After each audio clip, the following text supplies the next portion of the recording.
So ayan, magandang po sa atin lahat, no. Time check 12:30 ng tanghali katapos na namin kumain. So ayan, nandito kami sa barracks. Si Parang Jason, si Mr. Teacher at si Colonel ay nakahiga doon, nagpapahinga.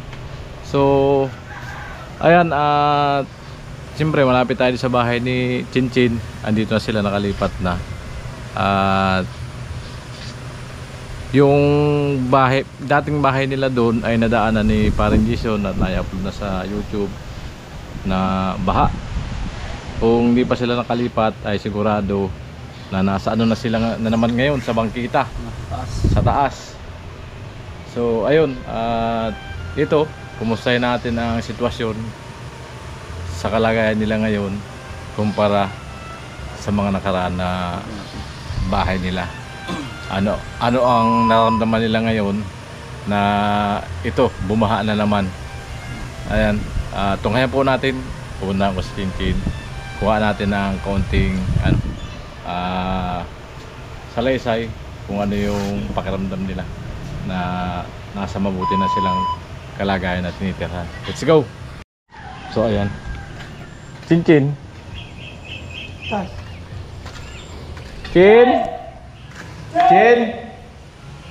Chin, ayan po. So tawag ka, Ate! Mahal naman doon! Sa bahay! bahala naman sa bahay niyo. Buti ka dito! So yun pala po yung mga gamit nila. So ito, Chen, tawag ka! sa seat. Wala pa silang dining table. Ayan. Tawag ka dito! Hindi. Tawag ka! Dumagawa ng kulay bayan! Ay, Ching! Magandang tanghali. Kumain na kayo? Ha? Bumibili pa. Bibili pa. Doon na raw po. Interview lang kita. Tungkol sa sa mahalagang importante. Po? Mahalagang importante. Di marami kasi nagre-request na sa vlog ni Parang Jong na kumustahin ka raw dito sa titirahan bahay nyo at kumpara doon sa dati yung tinitirhan na ngayon ay lubog na naman sa baha. Ano yung nararamdaman mo? Dito, na ako, comfortable na po ako dito and tahimik na rin po yung buhay ko. Kasi di ba may sunod-sunod na bagyo. Compared po doon sa dati na naming bahay, so naming bahay na talagang binaba. Kahit walang ulan, kahit walang bagyo, basta sige-sige yung ulan, grabe, bumabaha po talaga din. Pero ngayon nga na may bagyo pa, ngayon, baha na doon, sabi sa akin ng auntie ko. And naabot na yung higaan nila. Nataas na rin yung tubig. Kaya very thankful ako. Ayan, kay Jojo, sa lahat ng sponsor and viewers, sa lahat ng supporters ko. Kasi binigyan ako ng ganito kalaking blessing na hindi lang nagkaroon ako ng bahay, kundi nagkaroon din ako ng kapayapaan sa buhay ko. Kasi dati doon, pag bumabaha, kailangan magano ng biligpit na agad ng gamit, pasiguro. Kasi syempre bumabaha, yung mga importanteng bagay. And nakakapagod gawin yun. Sin kada umuulan or kada bagyo na dumadating. Grabing pagod na pabalik-balik. Minsan kapag may bagyo, kapag may baha na, paalis kang may bahay, tapos babalik ka, wala ng bahay kasi wash out na ng bagyo. Kaya yun, naranasan ko din yun, kaya super thank you po. Ayan, thank you kay God dahil yun, nagkaroon kami ng ganito kalaking bahay. And yun nga, naging comfortable kami dito, naging maayos, naging mapayapa yung buhay namin.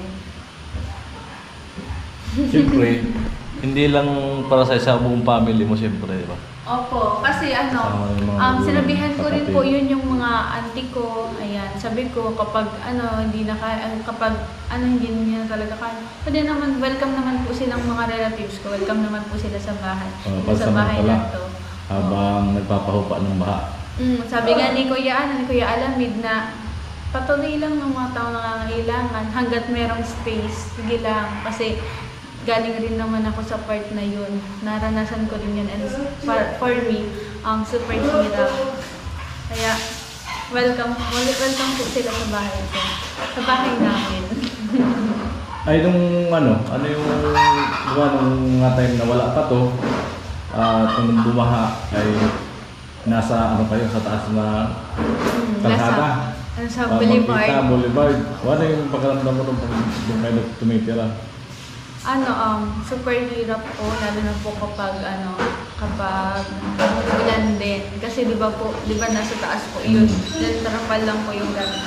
Kapag umulan, syempre, basa rin yung nasa loob. Kasi yung di ba yung dun sa baba, sa lapag, basa rin kasi yung tubig, pumupunta rin sa akin. Pero at least may masisilungan kami, kaya grabe din yung experience namin doon kasi lalo na pati rin sa tubig.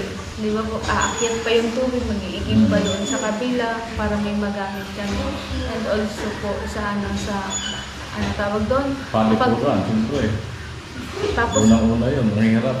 yung Palikuran. CR.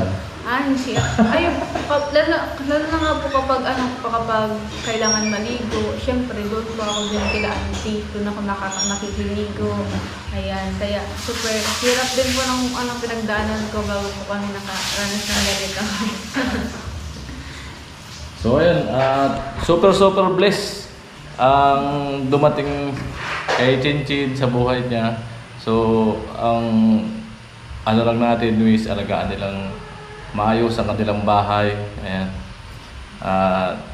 May darating pang swerte sa buhay niyo. Basta manatili lang tayong nananangin kay God. Ayan. May tiwala tayo. So walang mahirap na hindi narulutas. Ayan, katulad ko may pinagdadaanan din lumalaban. Kaya nga, di ba, nandyan yung problema kasi may solusyon. May solusyon. Wala naman yan yung problema kung walang solusyon. Lahat naman ng bagay may solusyon. Binibigyan tayo ni God ng pagsubok. Alam niya na kaya natin lagpasan yan. Yes. Kaya nga, may sinasabi di ba na hindi sa lahat ng oras nasa baba ka at hindi sa lahat ng oras nasa taas ka. Kaya kung ano man yung mga meron sa buhay mo, pakalagahan mo lang. Di ba? Diba? Yun, kakataas mo lang. Nasa si mama mo? Po? Mama mo, Nasa kapatid baba mo. po. Tapos yung isa po bumibili ng ulam. Yung mga kapatid mo? Po? Mga kapatid mo? Yung kapatid ko po, doon bumama doon sa kila auntie ko po. Kasi kasi ba't tayo pumunta rito? medyo medyo hindi pa siya sanay. Kasi nga, syempre, nung doon po sa amin, madaming bata. Kahit naman na maliit pa ako. Ayaw mga kalaro, ayaw iwan. Kalaro, ganyan. Kaya, hindi ko rin naman siya maano. Pero nandun rin naman siya maano. Pero masasanay din yan pag tayo kami. Pero ako, okay na. Anong feeling matulog? Sa komportable? Grabe. Mas ang sarap matulog, kuya.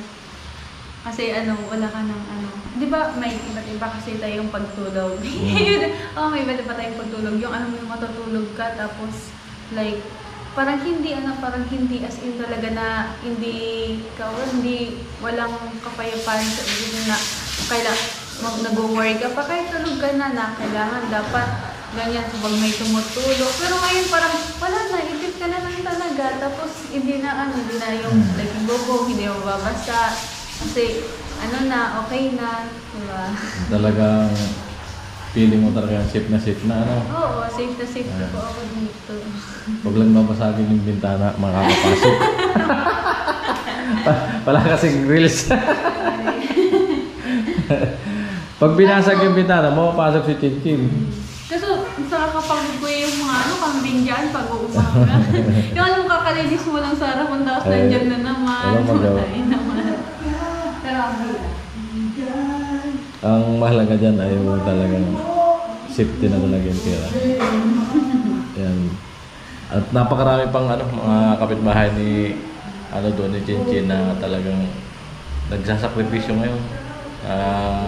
Lumalaban sa buhay. Yan, yung mga naiwan nila doon na kapitbahay. Puro lubog na naman sa baha.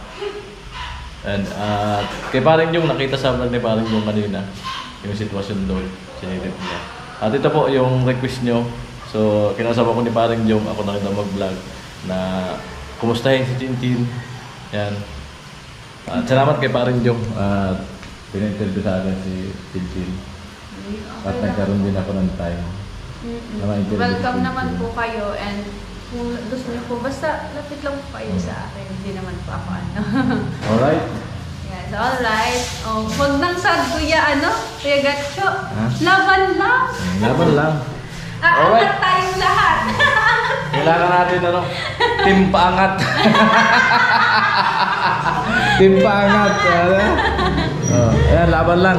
Kaya maraming salamat kay Jinjin at napagbigyan tayo sa counting counting time sa pag-interview sa kanya. Kaya maraming salamat at to all viewers na pagbigyan namin kayo na ma-interview si Jinjin. Yan. Alright, bye-bye. Bye po. Thank you din kay Kuya Gatcho na pinag-vlog ako. Alright. Bye-bye. Bye-bye. Ano? Kumusta man ang pakiramdam at nakalipat na kayo dito? Wala na kayo dun sa binabaha? Kaya, sa masabi ko, Kuya, maraming salamat. Yan ang tumutulong nyo sa amin. Lalo na yung sponsor dito sa inyong vlogger na gumawa sa bayan namin. Maraming salamat po, Kuya. Ba't umiiyak ka?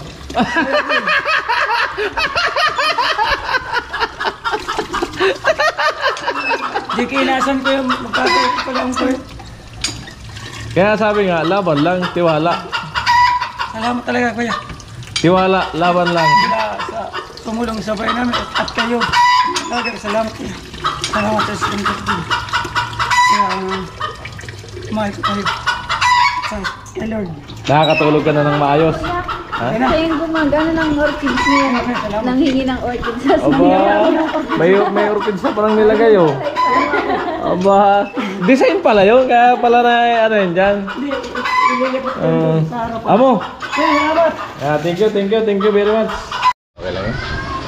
So yun mga ka-alright no. So ayun nga, narinig nyo na yung paliwanag ni Chin, kung ano yung nararamdaman niya nang wala na makalipat dito. So feeling niya, ayan, ganun talaga ang buhay. So hindi natin kailangan magmadali. Hindi natin kailangan magmadali para umusad sa buhay natin. So antayin natin na gumulong yung gulong ng buhay natin na tayo naman ang nasa ibabaw. Yan mga ka-alright no. Huwag natin madaliin. Yan. Lahat ng tao may kanya-kanyang kapalaran. At kung tayo makakapag-intay ay darating sa atin niya, siyempre kailangan natin ng dasal sa ating Panginoon no? Ayun, wala na ako masabi, nakalimutan ko na. Ang hirap pagdugtong-dugtong na salita. So yan, siyempre masaya ang buong Team Pahuway. Napakalaking accomplish ang binigay ni Kuya Jojo sa buong Team Pahuway. Napakalaki talaga po at inabot na 1.6 million yan. Maraming salamat kay Kuya Jojo. The best po kayo talaga na magmahal sa kapwa. Ayan, at ang mensahe ko po sa Kuya Jojo, sana gumaling po yung asawa mo ng maaga. Ayan, at magsama pa kayo ng matagal. Ayan mga ka-alright. At maipagpatuloy nyo pa po ang pagsuporta sa Team Pahuway. Ayan, sa Team Pahuway para marami pang matulungan ng mga kababayan natin na halos talaga na hanggang doon na lang na wala nang kakayahan na umusad ang kanilang buhay. Ayan, napakarami na natutulungan ng Team Pahuway na nakausad sa simula ng mahagip ng camera ay nakausad sa kanilang pamumuhay, takbo ng kanilang pamumuhay. Ayan, pati mga anak nila ay nakapag-aaral ng maayos, nagkaroon ng tirahan, yung iba nagkaroon ng negosyo. Ayan. So ang hiling ko lang ay dun sa mga nabibigyan ng pangnegosyo, sana gamitin nyo sa tama. Ayan. At huwag tayong umasa na lagi tayong binibigyan. At tayo, gumawa tayo ng paraan na ang buhay natin ay umusad din sa sarili nating pamamaraan. Kung nabigyan tayo ng pag-asa ng kapwa natin, ay pahalagahan natin. At huwag tayong manatili na umaasa na lang sa bigay, siyempre. Ayan mga ka-alright. At ito ay wala akong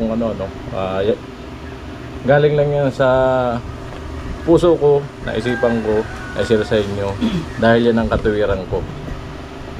Sanay tayo na magtiyaga sa sariling sikap para sa ating kinabukasan. Kung mayroon tayong anak, ay para sa kinabukasan nating anak at pamilya. Ayan, no? So ayan, at muli nagpapasalamat po ako, no, sa lahat ng patuloy na sumusuporta sa buong Team Paway.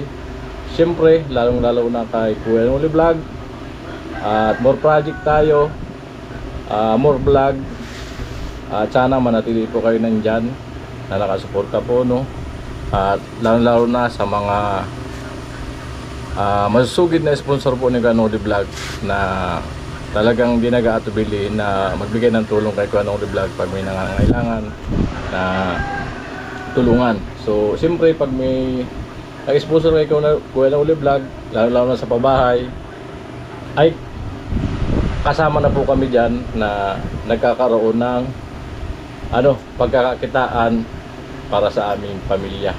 Yan po ang katotohanan. At kung kami may magsasarili, so di po namin kakayanin dahil wala naman po kaming mga solid na sponsor. Yun po talaga ang katotohanan, no? Kaya nanatili kami na kay Kuya Noli Vlog. Ayan, na nagagawa, nagtatrabaho sa pabahay. Ayan. Totally trabahador kami na walang sahod, charity, pero ang income po namin ay nasa YouTube lang po, yung ads. Kaya ang pakiusap lang po namin ay sa simpleng hindi nyo po pag-skip ng ads, ayan na po yung malaking tulong para sa amin ang balik sa binibigay naman na tulong na kalakasan sa paggawa. Wala man kaming maibigay na pang pinansyal, pero yung sarili namin, yung paggawa at pagkilos sa paggawa ng bahay, ayun lang ang maiambag natin. So ayan, at marami na ako nabibitawan na kung ano salita. Maraming salamat. I love you all na lang. Bye bye. Mwah.